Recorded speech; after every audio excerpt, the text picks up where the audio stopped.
Marcos capítulo 5, versículo 21, diz assim a palavra de Deus: Quando Jesus voltou de barco para o outro lado, estando à beira-mar, uma grande multidão aglomerou-se perto dele. Então chegou um dos chefes da sinagoga, chamado Jairo, e logo que viu Jesus, prostrou-se aos seus pés. E lhe rogava com insistência: Minha filhinha está prestes a morrer. Rogo-te que venhas e lhe imponhas as mãos para que seja curada e viva. E Jesus foi com ele. Uma grande multidão o seguia e o comprimia. Estava ali uma certa mulher que por 12 anos sofria de uma hemorragia. Ela havia sofrido muito nas mãos de vários médicos, tendo gastado tudo quanto possuía, sem obter melhora alguma. Pelo contrário, piorava. Tendo ouvido a respeito de Jesus, veio por trás dele no meio da multidão e tocou-lhe o manto, pois pensava: se tão somente tocar-lhe as vestes, serei curada. Sua hemorragia estancou imediatamente, e ela sentiu no corpo que já estava curada do seu mal. Jesus logo percebeu que dele havia saído o poder. Então virou-se no meio da multidão e perguntou: Quem tocou as minhas roupas? Os discípulos lhe disseram: Vês que a multidão te pressiona e pergunta quem me tocou? Mas ele olhava em redor para ver quem havia feito aquilo. Então a mulher, atemorizada e trêmula, ciente do que lhe havia acontecido, prostrou-se diante dele e contou-lhe toda a verdade. E Jesus lhe disse: Filha, a tua fé te salvou. Vai-te em paz e fique livre desse mal. Senhor nosso Deus e nosso Pai, estamos diante de um fato, de uma história muito conhecida, mas temos algumas reflexões a respeito desse texto. E a primeira delas é perguntar e tentar saber quem era essa mulher. Mas na verdade não conseguimos saber quem é essa mulher porque a Bíblia não fala o nome dela. Então essa mulher aqui nesse texto era uma anônima. Então a primeira reflexão que eu já tiro desse texto é que Deus não se importa com posição social. Ele cuida também dos anônimos. Então todo aquele que entrar na sua casa com fé, você que está aqui hoje pode estar se perguntando: cara, quem eu sou na fila do pão, quem eu sou em Queimados, quem eu sou no estado do Rio de Janeiro, quem eu sou no Brasil, quem eu sou no mundo. Não importa quem você é, porque Deus, Jesus Cristo, se importa com os anônimos. Mas essa mulher também tinha outras características. Ela sofria de um fluxo contínuo. E as mulheres vão me entender bem que, para fazer essa introdução aqui, eu conversei com a minha esposa, e ela me explicou que no fluxo das mulheres começa de maneira mais fraca e ali já por terceiro ou quarto dia isso vai aumentando e depois vai diminuindo. E se essa mulher vivia num fluxo contínuo é quando a gente atende alguém e tem uma hemorragia, não simples, mas uma hemorragia mais grave. Então o fluxo contínuo, ela estava nesse ápice de sangramento durante 12 anos da sua vida. Então ela estava há 12 anos da sua vida perdendo sangue. E ela estava há 12 anos da sua vida perdendo vida. Porque a gente sabe que quando a gente perde sangue, está se esvaindo a vida da nossa existência. Essa mulher, além de sofrer esse fluxo de sangue contínuo, perda de sangue, a perda de vida, ela estava com certeza debilitada fisicamente. Eu tenho um sobrinho que uma vez eu cortei a mão, o meu sobrinho ficou pálido e quase desmaiou. Quantos acontece isso quando vê sangue? Eu também fiquei pálido porque eu cortei a mão com uma garrafa de vidro que quebrou e eu perdi muito sangue, então eu estava realmente ficando pálido e fraco. Mas quando eu vi meu sobrinho, até me fortaleci porque ele já estava quase desmaiando. Então essa mulher, né, doutor Michel, e doutora Luciene, estava com certeza debilitada fisicamente. Mas essa mulher também estava debilitada moralmente. Porque existe ainda um texto em Levítico que toda mulher em seu período de fluxo de sangue era considerada impura, a ponto de ter que ser afastada do arraial, porque era considerada impura.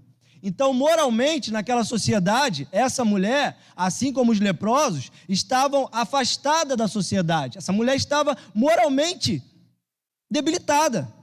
Ela não tinha mais contato social, porque ela era uma impura. Essa mulher, além de estar moralmente debilitada, ela estava debilitada espiritualmente, porque se ela não poderia viver em sociedade, muito menos frequentar o templo. Então, há 12 anos, pelo menos, essa mulher não tinha acesso à palavra de Deus pregada, falada e ensinada, porque ela estava impura, e sendo impura, estava debilitada espiritualmente nas suas práticas. Mas essa mulher também estava debilitada financeiramente, porque o texto que nós lemos, e eu escolhi o livro de Marcos propositalmente, porque esse texto é falado em Mateus, Marcos e Lucas. O Marcos vai dizer que ela já tinha gastado tudo o que possuía com a medicina, mas não tinha alcançado êxito. Então essa mulher estava debilitada em muitas áreas da vida dela. E essa mulher é o retrato do Bruno e o retrato seu. Quando estamos sem Cristo, estamos totalmente debilitados na nossa vida. Porque só Cristo é a vida, e se estamos sem Cristo, estamos sem vida. Então não adianta buscarmos a vida em procedimentos estéticos. Ela procurou na medicina. Não adianta procurarmos a vida em roupas, em viagens, em estética, porque apesar de você e eu, se tivermos um chamado para viver com Cristo, procurarmos a felicidade e a vida nessas coisas, como o Joelso falou aqui mais ou menos, não encontraremos. Passaremos 12, 24, 35, 60 anos e ainda continuaremos sem vida, porque a vida só quem pode nos dar é o Senhor Jesus Cristo, e Ele está aqui nessa noite. Então existe algo dentro de mim e dentro de você que só será pleno na sua existência. Não adianta correr, só será pleno na sua existência se existir um toque da fé em Cristo Jesus. Não tem para onde correr.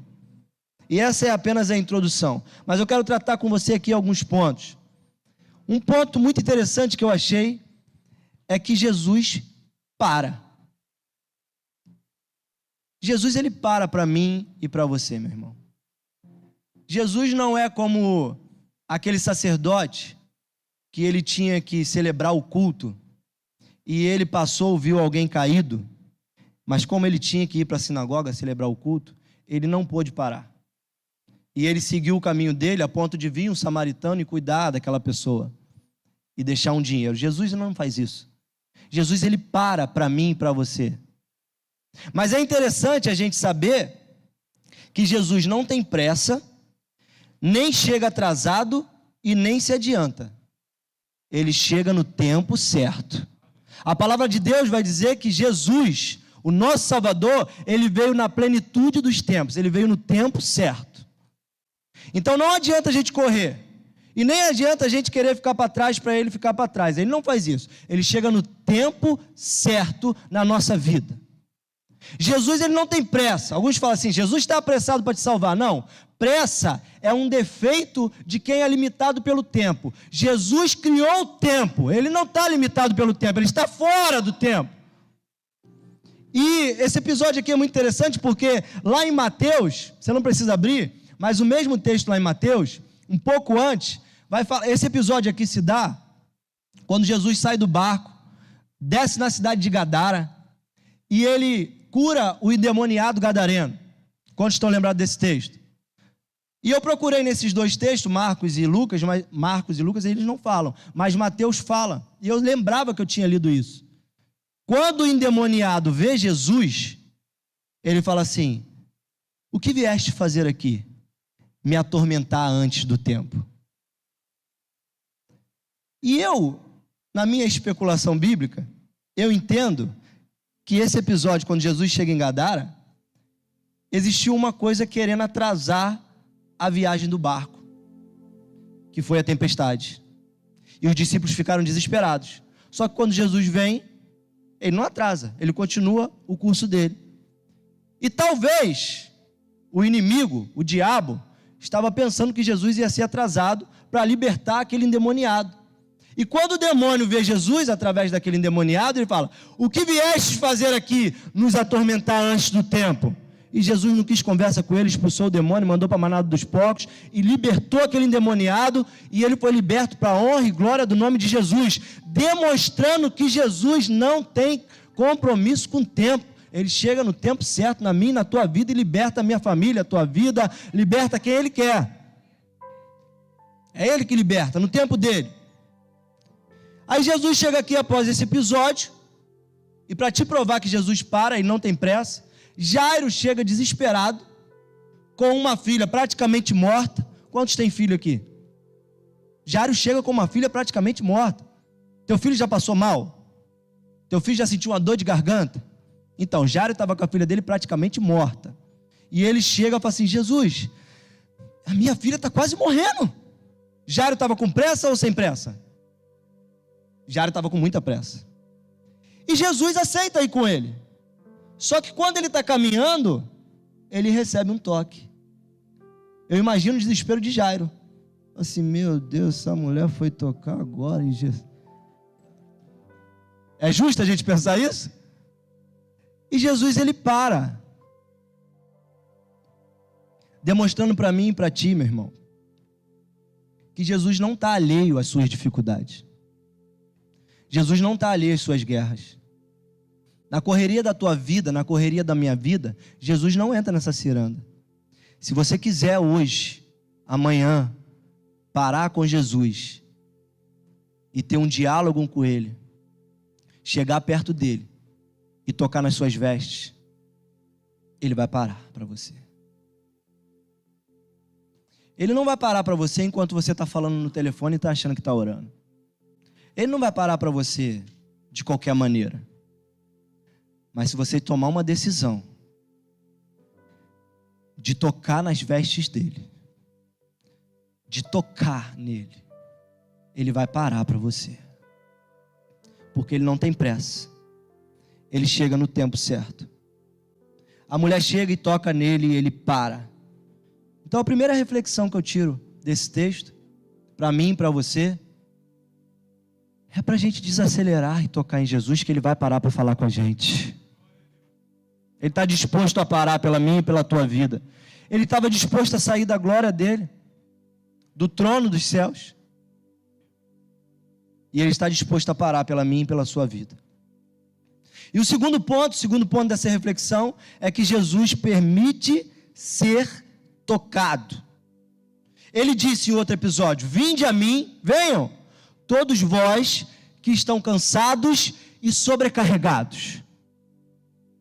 Irmão, o véu, ele foi rasgado. Eu e você temos total acesso para chegar diante de Jesus e tocar nele. Você pode vir para o pastor e pedir para ele fazer uma oração para você? Pode. Mas o pastor Álvaro, ele não tem nada para te oferecer. Nada. Pastor Valmir não tem nada para te oferecer. Pastor Simval não tem nada para te oferecer. Eu não tenho nada para te oferecer. Mas Jesus, que quer ser tocado por mim e por ti, esse sim, o Jesus do Álvaro, o Jesus do Simval, o Jesus do Valmir, o meu Jesus, esse sim tem poder para transformar a sua vida. E Ele permite ser tocado por você. Você não precisa terceirizar esse toque. Você não precisa chegar diante de um sacerdote. Você não precisa chegar... Jairo, irmão, Jairo, ele era sacerdote da sinagoga. A mulher poderia ter visto Jairo e falado: Jairo, fala... Não. Jesus, ele quer ser tocado por você. Ele quer que a sua mão encoste nele. Ele quer que o seu coração encoste nele. Ele quer que os seus sentimentos encostem nele. Não, jovem, não é um sentimento do seu pai, não é a oração da sua mãe, é a sua oração, é o seu toque, é o meu toque, porque ele se permite ser tocado. E por que ela ousou tocar em Jesus? Porque ela ouviu falar de Jesus. Quantos já ouviram falar de Jesus aqui nessa noite? Todos vocês já ouviram, não já? Versículo 27, ele diz, Marcos: tendo ouvido a respeito de Jesus, veio por trás dele no meio da multidão e o tocou. Então, a única coisa que a gente precisa para tocar em Jesus é ouvir dele, e a gente já ouviu. Mas o que te impede de tocar em Jesus? O que impedia essa mulher? Existia uma multidão que impedia ela. Talvez vergonha impedia ela. Talvez solidão impedia ela. Dinheiro não impedia mais porque ela já tinha gastado tudo, mas talvez te impeça de tocar em Jesus dinheiro. Talvez posição te impeça de tocar em Jesus. Talvez pecado te impeça de tocar em Jesus. Mas se você ouvir dele e ter fé que ele pode te curar, te libertar, te transformar, ele não se importa com o teu dinheiro, com a tua solidão, com a tua impureza, com o teu pecado. Ele se permite ser tocado. É maravilhoso isso. Um Deus que permite ser tocado. Mas às vezes a gente é como as sementes em meio a espinhos. Semente em meio a espinhos é aquela semente que foi lançada e foi recebida com alegria, né? Ouviu falar de Jesus e recebeu com alegria.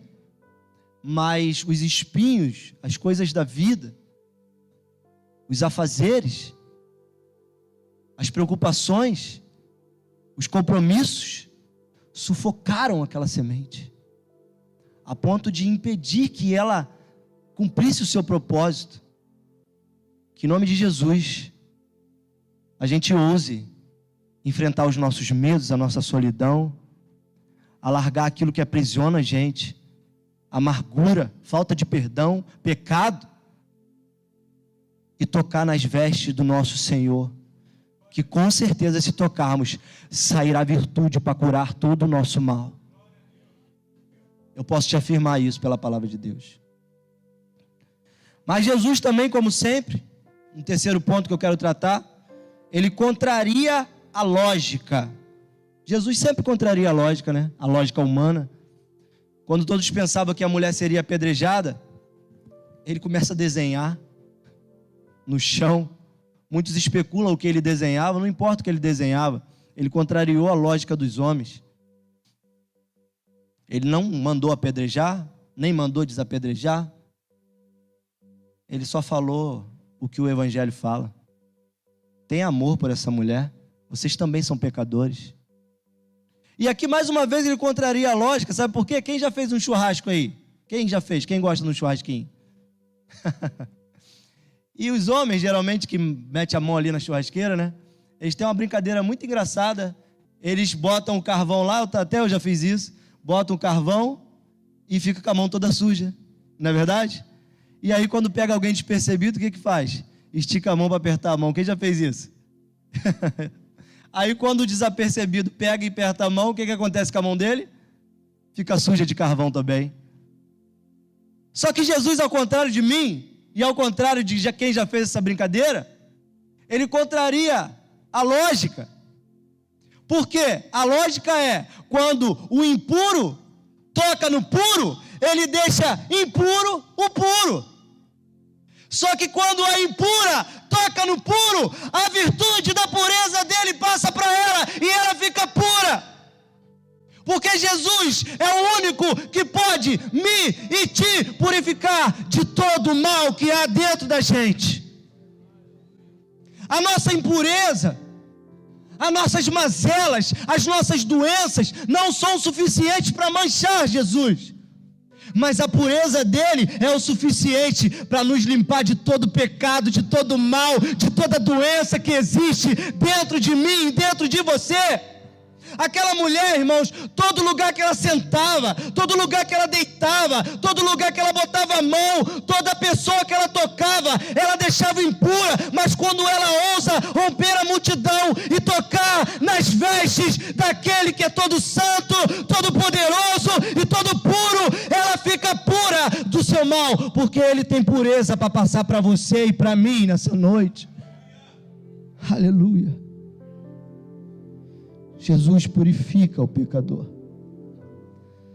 Seu pecado não suja Jesus, mas a pureza dele quer te limpar. Jesus quer compromisso com você, meu irmão. Versículo 30 diz: Jesus logo percebeu que dele havia saído o poder. Então virou-se no meio da multidão e perguntou: quem tocou minhas roupas?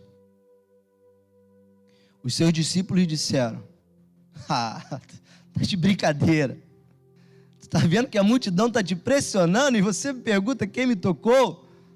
Mas ele não deu ideia para os discípulos. Ele olhava em redor para ver quem havia feito aquilo. Então a mulher trêmula, ciente do que lhe havia acontecido, foi, prostrou-se diante dele e contou-lhe toda a verdade. Foi eu, Jesus, que te toquei. O encontro com Deus, irmãos, ele transforma toda a nossa vida. Mas Deus não quer ter apenas um encontro com a gente.